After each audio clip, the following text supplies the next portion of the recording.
Welcome, everyone, and thank you for joining us today for our webinar, Empowering Communities with Electronic Payments, a Government's Guide to Digital Transformation.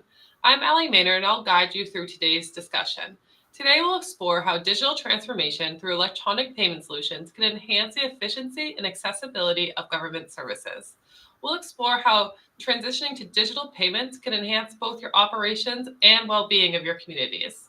You'll hear directly from the town of Wilton about their successful adoption of electronic payments, and we'll discuss practical solutions that can enhance the way your jurisdiction handles transactions.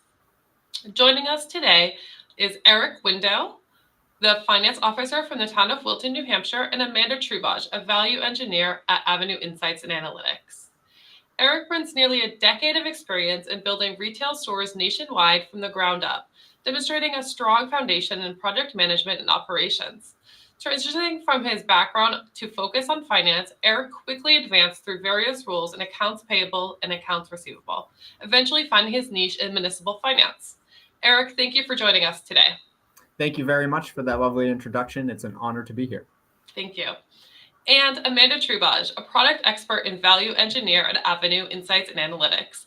Amanda has worked with thousands of local and state government customers, implementing our services and tailoring them to meet their specific needs. Amanda, thank you for joining today. We look forward to hearing from you. Excited to be here. Thank you so much, Allie. Before we dive in, let's briefly touch upon Avenue's significant role in modernizing government payments across North America. With over 4 decades of service to more than 4,500 state and local customers, Avenue continues to make a significant impact on government operations. And whether you're already familiar with Avenue's offerings or just starting to explore them, today's webinar will provide valuable insights into our strategies and successes. During our session today, we'll discuss the current demand for electronic payment solutions and common challenges that governments face. We'll discuss common hurdles and how technology can improve your payment processes. You'll hear firsthand from the town of Wilton and how they've transformed their operations through electronic payments. We'll dive into tangible benefits and lessons learned from Wilton's experience with Avenue software. At the end of our discussion today, we'll open the floor to questions, so please feel free to submit your questions through the chat feature to the right of this presentation. And to kick things off, I wanted to dive in the current state of electronic payments. Amanda, could you walk us through the current demand for electronic payment solutions? Absolutely. As many of you probably know, the demand for electronic payment processing has increased exponentially over the last several years. Actually, more than 93% of all payments processed in the United States are processed through an electronic means, such as credit card or ACH. It grew exponentially, especially due to COVID, as we saw over the last couple of years. Luckily, we're on kind of the tail end of that. But what COVID taught us is that really electronic payment processing and the need for online services and things like that aren't going anywhere. So another thing that's pushing electronic payment processing is that public health and environmental impacts.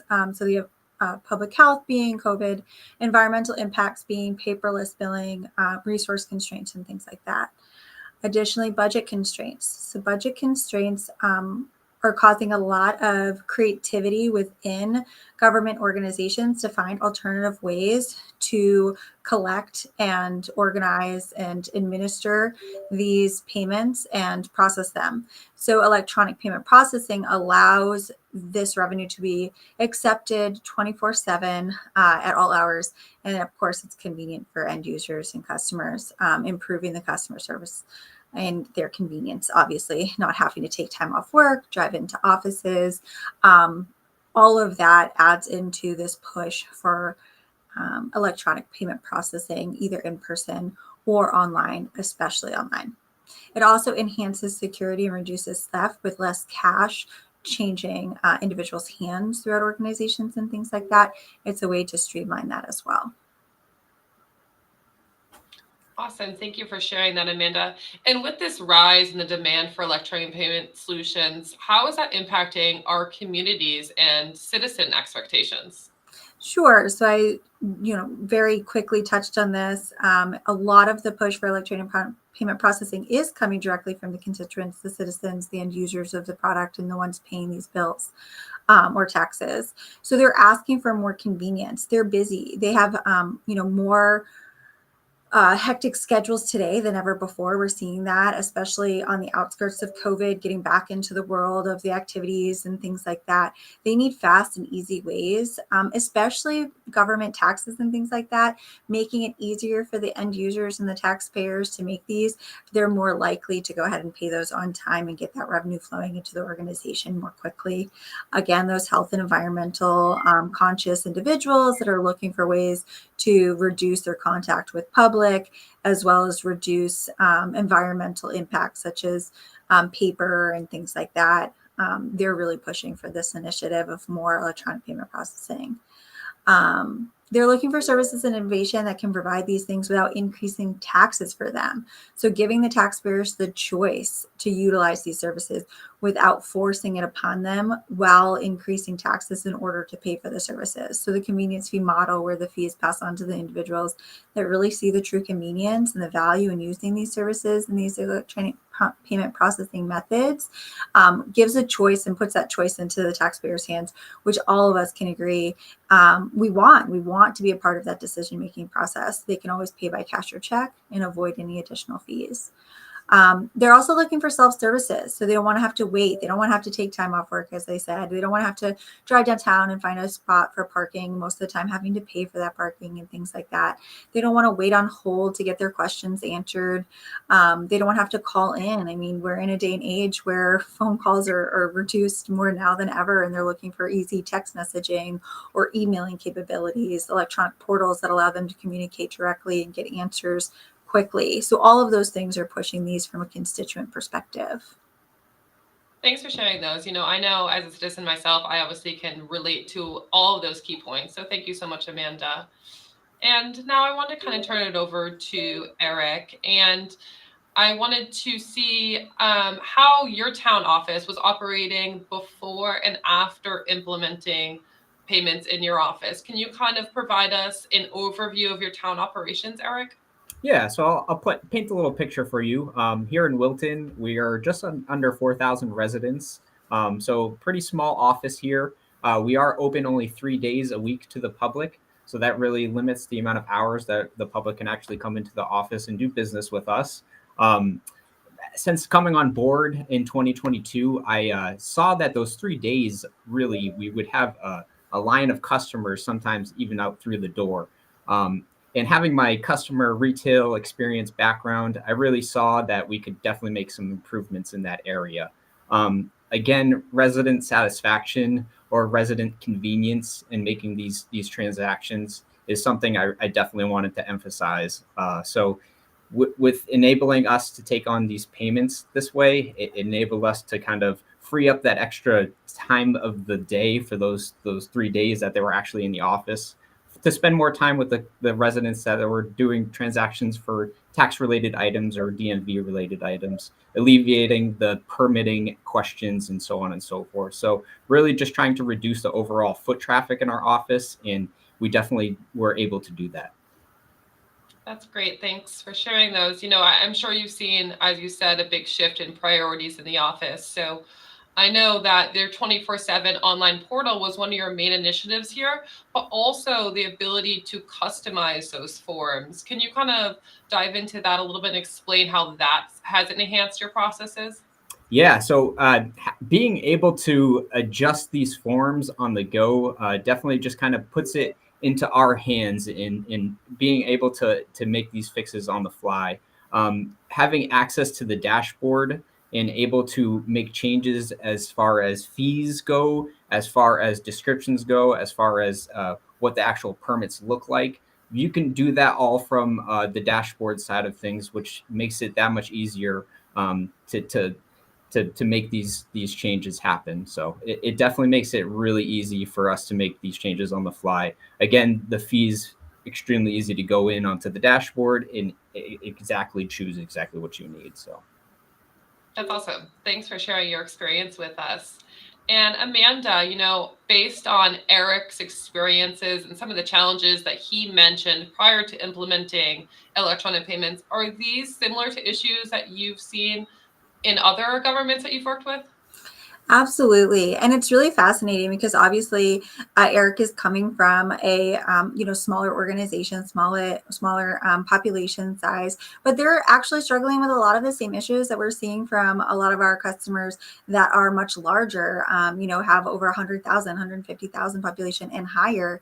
The smaller organizations have reduced staff, reduced office hours and things like that, causing lines and wait times and inefficiencies within those offices. Whereas the larger populations, they're seeing very similar things, but they have extended hours, they have the, more resources, but they're dealing with a much more robust population base. And so they're having the same lines. They're looking for those same efficiencies and things like that. So it's very interesting how such diverse and different customer sets can really experience similar issues. Some other issues that we're seeing across the gauntlet of our customers and prospects that we talk with on a regular basis, budget constraints. Those are huge. That is what tends to lean into those resource constraints and not having enough staff is the budget constraints that they're dealing with. So money is incredibly tight across government organizations. Taxpayers are more vocal about how they're seeing their taxpayer dollars spent. And so there's a lot more pressure on government organizations to spend them in an effective manner that makes sense and that brings value to the taxpayers. So they're looking for those creative and cost-effective ways to bring technology and innovation to their citizens without increasing taxes as much as possible. So the electronic payment processing is one of those really creative ways that they're able to do that. Their uncollected revenue, so taxpayers are avoiding payments or forgetting because which can cause even more revenue intake problems or cash flow issues within the organizations and which can aid and parlay those budget constraints into bigger issues if they're not getting that revenue in more quickly, seeing higher uncollected revenue throughout the organization.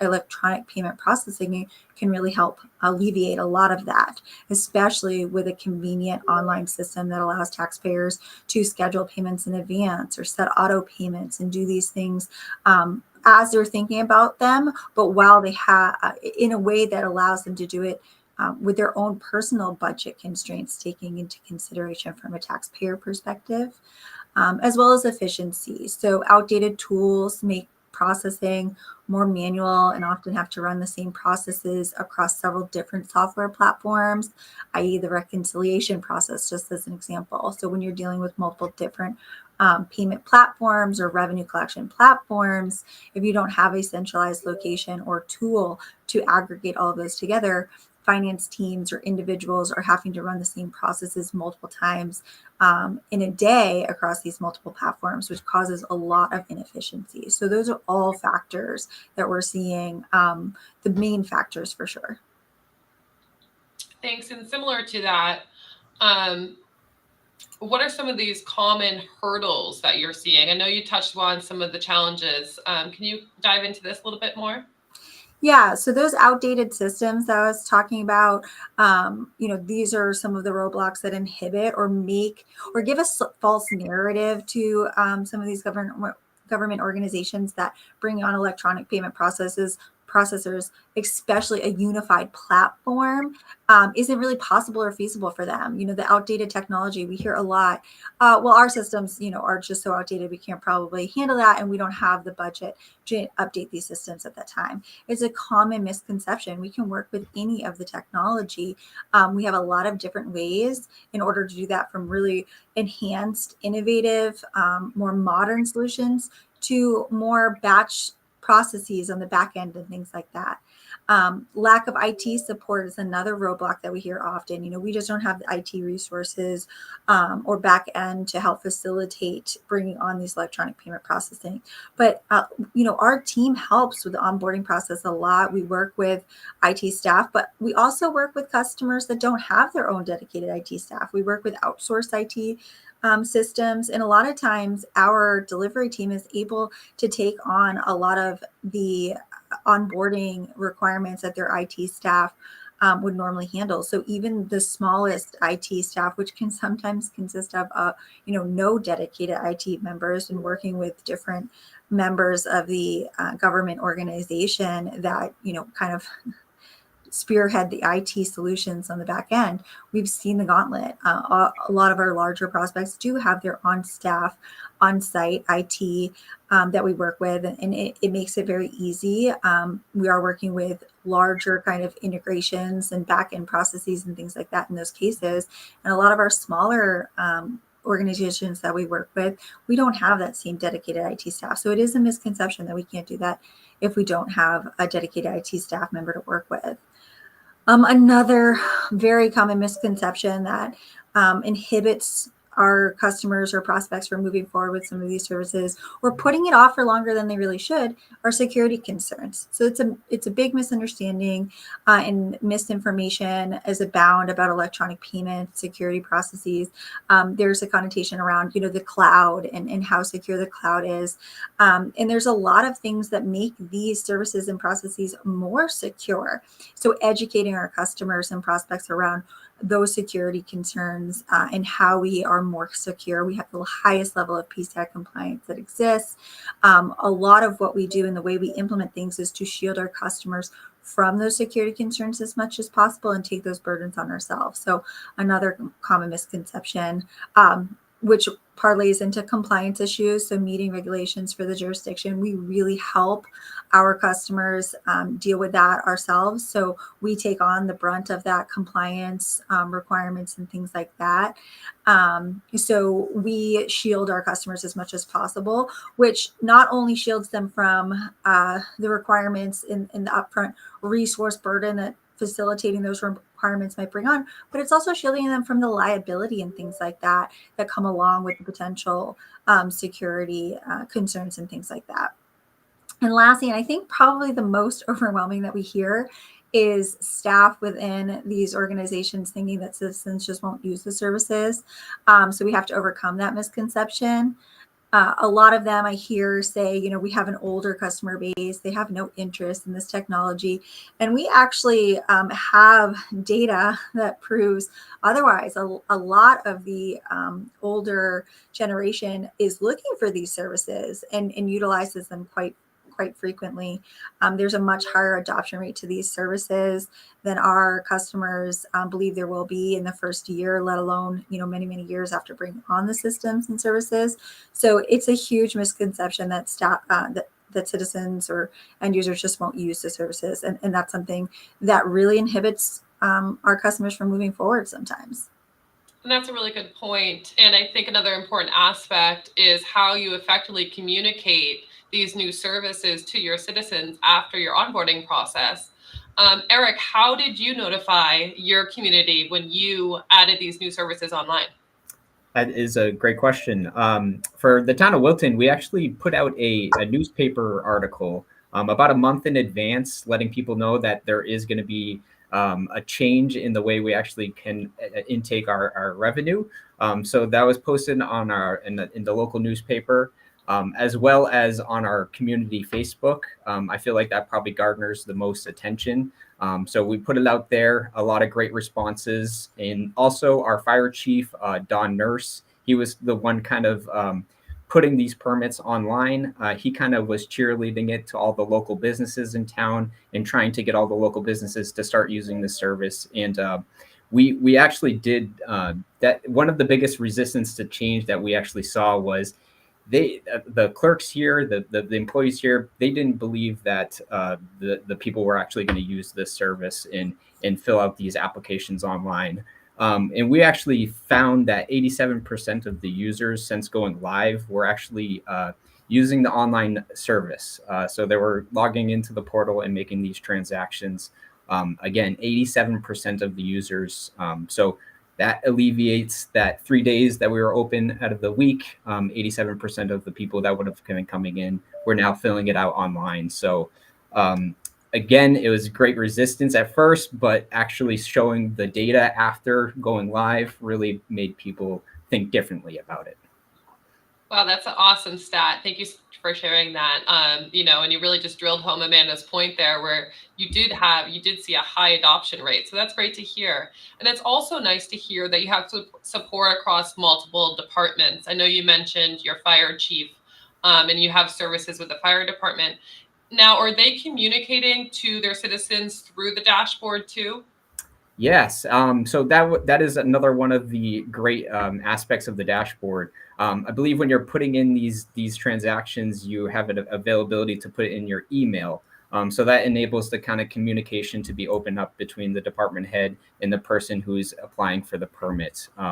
Again, that communication is definitely helpful for clarifying questions on the permit that they may have. They can reach out directly to the person who has the say in it. Again, for receipting wise, customers don't have to wait for a receipt or have to wait in the office for a receipt. They can get it emailed right over to them. And then not to mention the dashboard on the financial aspect of it, and for reconciling on a daily basis, weekly basis, monthly basis. I'm able to kind of feed everything into that one dashboard and kind of break it out by department. So we kind of have separate departments set up. So one for our clerks for our tax and utility billing, one for our going to be recycling center, our gas permits. So it kind of separates it to make it easier. So I'm just looking at what I need to actually input for the day. Really, really makes it extremely easy to use. That's great to hear. And I'm sure as the finance officer, you heavily rely on those reporting tools. So that's great feedback. And I think that really just proves how technology can create engagement with your community and also enhance your overall operations. Amanda, I know we started touching on some of the features within Avenue Payments. Can you kind of walk us through Avenue Payments as a whole? Absolutely, I'd love to. So, our payment processing services incorporate online, in person, as well as a mobile application that allows payments to be taken anywhere in the field. And all of them are aggregated into a single portal that we call the dashboard. So, this is the online portal where employees such as Eric and his staff can log in and manage the interaction from the online system to their end users, take in-person payments, run reports, and things like that. So they really have the ability and capabilities, as Eric was just discussing, to make these changes and things without having to reach out to our staff to do so. The in-person system is a full cash receipting system. So it is designed to process credit cards, but it can also accept cash and check payments as well for a full single stream revenue collection across the board and a single stream reporting. And our mobile application allows for payments to be taken anywhere in the field. So think of, transfer stations. It's used a lot so that they can walk out to cars and take credit card payments without having to take a credit card back and swiping. There are PAX devices where the mobile application resides are EMV capable. They have the tap or contactless payment as well. So highest form of security that exists for in-person transactions. And that mobile application allows you to do it anywhere in the field. Another good example of the mobile application in use is you have a water department. They might have some delinquent accounts where they have to go and shut off some water. They can take that device out in the field, collect a payment in person at their home, at the residence, and avoid having to shut off that water. So huge use cases for that. All of the transactions filter into that dashboard for reviewing, reversing transactions. So Eric and his team, any of our customer and their staff are able to manage those transactions and reverse them in full or in partial if needed.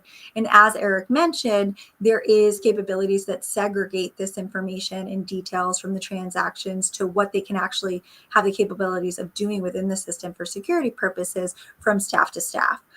So that's the full kind of high level overview. There's lots of things it can do. Our online system does allow for online bill presentment. There's a citizen portal that allows them to log in and store payment methods, schedule payments for future dates.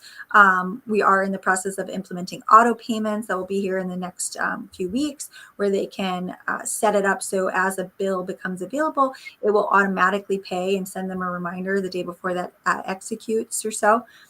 So lots of benefit and features from a citizen perspective as well for the online capabilities. That's great. Thank you so much, Amanda. And Eric, I know that you utilize a lot of these services already, and your town is actually considering implementing the mobile application right now. Can you kind of describe what led you to that decision? Yes. So I'm extremely happy about bringing this online at the recycling center here in Wilton. Wilton, we actually have a rather large recycling center here. Not only is it the residents of Wilton coming to our recycling center, but four other partner towns are also using our center as well. So on the weekends, it can get rather busy. And right now, we can only receive cash and checks at the time. And currently, our employees there are handwriting all of their cash receipts. So that is enough said right there. Anything that to improve that process would definitely benefit us. So after setting our gas permits up, going live, and how smooth of a transition that happened, and how quickly that happened, I saw that you guys actually offered these PAX devices, and a light bulb went off and said, "Hey, why not think about the recycling center?" So after a couple back and forths with you all, we're starting to slowly implement this, and we're about to go live. And I cannot wait to see the increase, not only the increase in revenue, I believe, but the increase in clarity, in actually getting to get these numbers on a daily basis, rather than having to wait for the cash receipts to come into the town office and then me sit down there and try to decipher on if that was a 6 or a 0 written down on these reports. So it's going to clear up a lot of those questions. And again, it's just going to bring us into the future of processing payments, and really cannot wait to go live with it. That's awesome. That's so exciting to hear. And I'm sure, not only the reporting you'll heavily benefit from that, but also just as time saver. I mean, for both, you in finance, but also the workers at the transfer station too. Yes, again, they were handwriting on these cash receipts, so they'll be able to have these PAX devices go to the people's in their car and make these transactions. It's going to speed up the process. The flow of traffic, I believe, is going to pick up. So all in all, I cannot wait for this to go live. Very exciting. Thank you, Eric. And moving on from there, Amanda, we're still kind of diving into the dashboard, and I know Eric uses that heavily, and the PAX device, connects directly to our dashboard. Can you kind of dive into some more of the features here? Yeah, absolutely. So I've touched on all of these, I think, or most of these a little bit, but one of the main components of our system is the convenience fee program, where the fee is passed on to the individuals that see the convenience and choose to use the online system or pay by credit card or an electronic processing method, such as ACH. They can avoid those fees by continuing to pay by cash or check. So again, really giving that decision-making power to the end user, to the citizen, is a huge, huge benefit to the product. There's no upfront cost for our customers, for our government customers, to bring these services on. And then it's just, based on who chooses to use the system. So it makes it very budget friendly and cost effective for the government organizations. I touched on our level of PCI compliant from the PAX perspective, as well as the online perspective, and how hard we work to really shield customers from the PCI compliance requirements, because it then limits how the systems interact with their existing systems, to limit that liability and possibility of having more communications obviously can increase, risk and things like that. So we're really mitigating that risk as much as possible and taking that burden on for our customers, which is a huge convenience for them to utilize our services. As Eric has mentioned, with the dashboard and some of the other components of the systems that he's utilizing, there's a real flexibility within the systems to make changes and things on their own, giving them the tools to do that. Robust reporting, which is really important, and really emphasizes that kind of all-encompassing portal that sits on top of their existing systems. It makes it so there's no, we're not replacing systems. You're not coming on with a new robust system. You're using your same day-to-day systems, and we're kind of putting a wrapper. I like to think of it as like a little cherry on top of their day today of what they're currently doing, that just opens up the door for more innovation and convenience for their end users, for their citizens, with that unified platform. Through modern technology, I've mentioned a lot of the modern technology that we have, the mobile application being one of the most modern, but we have scanning features, QR code scanning on the PAX devices, being able to print permits for the end user, being able to print them immediately without having to mail them, reducing, again, environmental factors and concerns there. All of these are designed to increase and enhance the citizen engagement, which is designed to bring revenue into our customers and their organizations much more quickly, and streamlining that whole process. And for those who have never used an online portal system, can you kind of walk us through the process here? Absolutely. So it's incredibly easy. We make it as user friendly as possible, but it's really just a few simple steps. So number one, I think the most important thing I like to touch on when I talk about the use of the online system from an end user perspective is how all of the different revenue streams. So Eric has talked about, transfer station, fire department, the clerk department, all of them that use it within the town there. What our online system is doing, what we're doing is we're actually standardizing across all of the different departments, across all of the revenue streams. We're standardizing that online checkout process. So when you're relying on individual vendor systems and individual processing systems today, those can be very different experiences for each revenue stream. We're standardizing that across the board, which makes it easier than ever for customers or citizens and users to go online and feel familiar, feel like they know and are very comfortable with the system, and to come back and use it again. So standardizing those across the board is really important from an end user easeability perspective. But it's really a few simple steps. So they go on, they locate the item that they're looking for to make a payment for, or a bill, whatever that might be, a building permit, a fire permit, something like that. They add it to their cart. They can choose to log in, or they can check out as a guest. It's not a requirement to log in through our systems. If they do log in, it does allow them to store payment methods, utilize a stored payment method, so they don't even have to enter their payment information in each time. And then they agree to the information. They have a form where they can view exactly what they're purchasing, the fees associated with it. They have to physically accept those fees, and they check out. It's really as simple as that. We then display a confirmation on the page that they're on to let them know that their payment was successful and any next steps.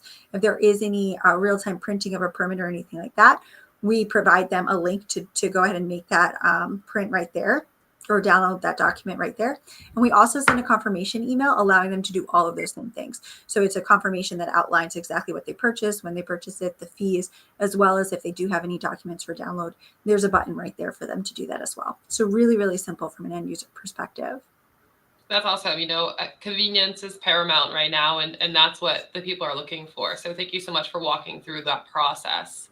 And, with all these services, with these in-person electronic payments and online services, what kind of benefits are you seeing for local governments? I know Eric shared his experience, and I'm sure some of these are very similar to other communities too.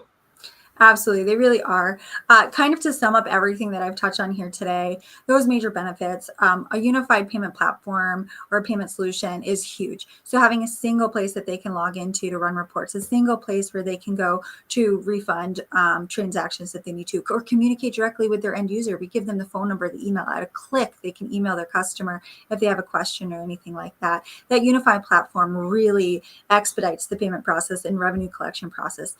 In taking more revenue. That convenience fee model is very convenient, not only for our customer because there's no upfront cost, but also for the end user. Again, they want to be a part of the decision-making process. They want these solutions that allow them to choose, yes, I see the convenience. I'm willing to pay a little bit more for this, or no, I'm not willing to pay more. I want to keep my taxes low. I don't have that within my budget today. So it's really important to them too. Increase citizen engagement. We talked about that. Familiarity with the system. They're more likely to come back and use it again. And they are more likely to see the convenience and see why that added charge is being passed on to them, and be more accepting of that when they feel like they're getting the innovation and the ease and saving their own time, energy, and even money having to drive or take time off work and park and things like that. But just giving them that variety of payment. So you're giving them the options. You're putting more options out there for them to make payment, more ways for them to do it. And the ones that choose to do it online, or to pay by credit card, or to do it in these new innovative ways can do so. And those that choose not to can continue down the same path that they are with cash or mailing in a check and things like that. So it's a plethora of benefits, but those are definitely the major ones. Those are some great points, Amanda. And Eric, I know that you've been using these products for about a year now. What are some of the immediate benefits that you noted when you brought on these online payment systems? Yeah, so what really originally made this such an easy decision for the town of Wilton was we already had some of our utility billings, but your overall footprint in the state of New Hampshire is very great. So talking with the other communities and actually going on to the other communities' pages, their websites, and seeing actually how it all looks and what other communities are doing and how they're taking online payments, it really made it that much of an easier decision for us to go with you all. The dashboard, extremely easy to use. It really walks you through the process, not only for the transactions that are coming in online that are live, but the availability for the reporting is really important for me, especially for the finance part of it. I'm kind of crazy when it comes to numbers and collecting this revenue and recording it in a timely manner. So I actually opted to sign up for the daily emails. So you can actually set the time of day those emails come to you, I believe. So I do it at the end of each closing day, and I get that email. So when I come in the morning and open up my email, those are usually the first two emails that I show, and I book that email, that revenue immediately. So again, no lost revenue, easy access to the dashboard and how those transactions are flowing through there and then into my software system. It's extremely easy to use. I was really happy that we made this transition and started adding more services and more options to our citizens for payments. That's so great to hear. Thank you for sharing that. And I'm glad you appreciate those email notifications. I'm sure that must be so nice to just open up your email, have your reports when you want them without even having to log into the dashboard. That's exactly it. And I can use those receipts as my backup. It's extremely easy to use. I do go often into the dashboard just to kind of look at everything. But again, I don't even have to open it up to collect those revenues. So yes, again, it's amazing. That's awesome. Thanks, Eric. And through this process, are there any lessons learned or best practices that you would share with our audience who are considering bringing on similar services? That's actually a fantastic question, and I'm glad you asked that. One of the main things before we went live with adding more services was to look at our cash handling policies and really just kind of look at what it all entails. And if we're going to add a new department onto there, let's make sure that the department head actually knows how to handle those transactions. So I really want to emphasize the policy in place that you have really should encapsulate all of these types of transactions, especially credit cards and ACH payments. We have a pretty robust policy here in the town of Wilton, and I am more than happy to share that with anyone out there in the audience today that would be willing to take a look at it. I'm more than happy to look at it, but a couple of the things that I kind of highlight in my policy here, I'll share with you all. Number one thing is the segregation of duties. You want to make sure that the people who are taking in the cash is not the same people who are recording it into the system. That's kind of a no-brainer there. Keeping a good receipt log. Again, the dashboard does keep a great receipt log, but you want to kind of have your own and make sure that you're capturing everything that's coming in. Review and reconciliation aspect of it. That goes for not saying anything. You want to make sure that you are reconciling on a monthly basis. And of course, acceptance of these transactions. So you actually have to have this in policy that you can accept for the town of Wilton, accept credit cards, accept ACH payments, and so on and so forth. So having that real solid policy and making sure that the stakeholders at play in your town fully understand this policy is definitely important and something I definitely want to emphasize on top of everything. So that was one of my things, and I'm more than welcome to share my policy with everyone. It is a public policy, so please ask me for it. Thanks, Eric. That's so nice. I know that our audience can definitely appreciate that. It's always nice to hear what other communities are doing and hear from their experiences. So thank you so much for sharing that. Thank you for asking. And, to wrap up our discussion today, we discussed our main topics here: the current demand for electronic payment solutions, the town of Wilton's experiencing, highlighting the tangible benefits that these services bring to not only their operations, but also the citizen engagement. And Amanda's overview of the payment solution has given us a comprehensive understanding of how technology can streamline these processes, increase transparency, and improve overall efficiency. So thank you both. Thank you so much for sharing your experience, Eric, and your expertise, Amanda. It's been very beneficial.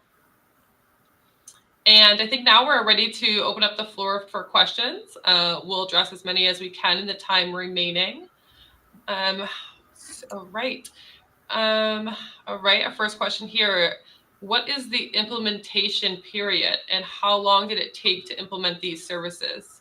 Eric, maybe you can start how long it took you to implement these online services. Let's hear you. Yeah, that is an awesome question. It might be different from user to user, but I'm very computer savvy, and if you have someone in the office that is computer savvy, the implementation process was, I want to say, too easy.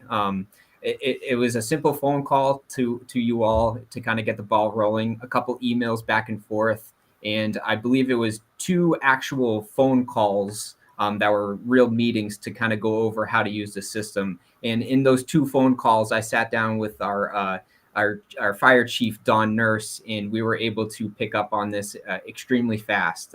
So it only took 2 phone calls in a short meeting to kind of go over how to use the system, and we were flying from there. Really, really easy implementation. That's what kind of made my decision to implement it at the recycling center. How smooth of a transaction. We went live within the first couple of months with the building, the fire permits and everything. So as soon as I saw how smooth that went, it was a no-brainer to get our recycling center on. Thanks, Eric. Thanks for sharing that. Another question we have here: does Avenue offer training? I know Eric. That one. Yeah, Amanda, maybe you can start. Thanks. Yeah, we absolutely do offer training. However, as Eric stated, the system is really designed not only from an end user perspective to be very user friendly and kind of self-sufficient. The dashboard is designed for that as well. However, we do offer training. We also have a full support staff. So after you kind of go live, you're not just alone on an island. We're always here to help. We have a dedicated support team that works solely on these payment products that you can always send an email or call. A lot of times reconciliation questions and things like that might come up, and our team is here to help with those things as well. But a lot of times the level of training that customers believe they'll need and the level of training that they actually need tends to be a lot less. But they do always rely on our support team. So I can't emphasize how wonderful of a support team we have enough. Awesome. All right. I think we have time for one more question. Does Avenue integrate with accounting systems? Amanda? Yeah. So the way you think about this is really, like I said, we're not ripping and replacing any systems. We do integrate with a lot of backend systems, general ledgers and things like that. But we're not ripping and replacing any of your systems. Like I said, we're just that cherry on top. So a lot of times the way your systems are currently interacting with your GL are going to remain exactly the way that they are. So that communication has already been established through your systems, and the payment system is interacting with the middle vendor software. So the building permitting software or the property tax software, utility billing software. So payments is kind of on top, and then you have your vendor software in the middle, and then your back end software at the back end. And so there's no need for payment systems to necessarily work directly with the back end general ledger. However, in some cases, there are some revenue streams that you might not have that interface through the middle vendor system interacting with your GL. And we do have the ability to line each revenue stream very granular to a general ledger account number, and we can produce an actual manual journal entry that's exported in and imported, so you don't have to worry about data entry and data integrity and things like that. Our system can create that journal entry for the general ledger if aligned with the proper GL account number. So we have the ability, but in most cases, it's not necessary. Awesome. Thank you, Amanda. And that's all we have time for today. I want to thank our speakers, Eric and Amanda. Thank you so much for your time today. And thank you to the attendees for joining us. We look forward to continuing this conversation and helping empower your communities with innovative payment solutions. And for those of you considering similar solutions, I hope you found Eric's firsthand experiences and Amanda's expert insights valuable. Again, thank you so much, Eric and Amanda. Thank you for joining us. If you have any further questions or want to learn more about how Avenue can support your community's payment processing needs, please don't hesitate to reach out to us. Thank you all. Thank you, Allie. Thank you.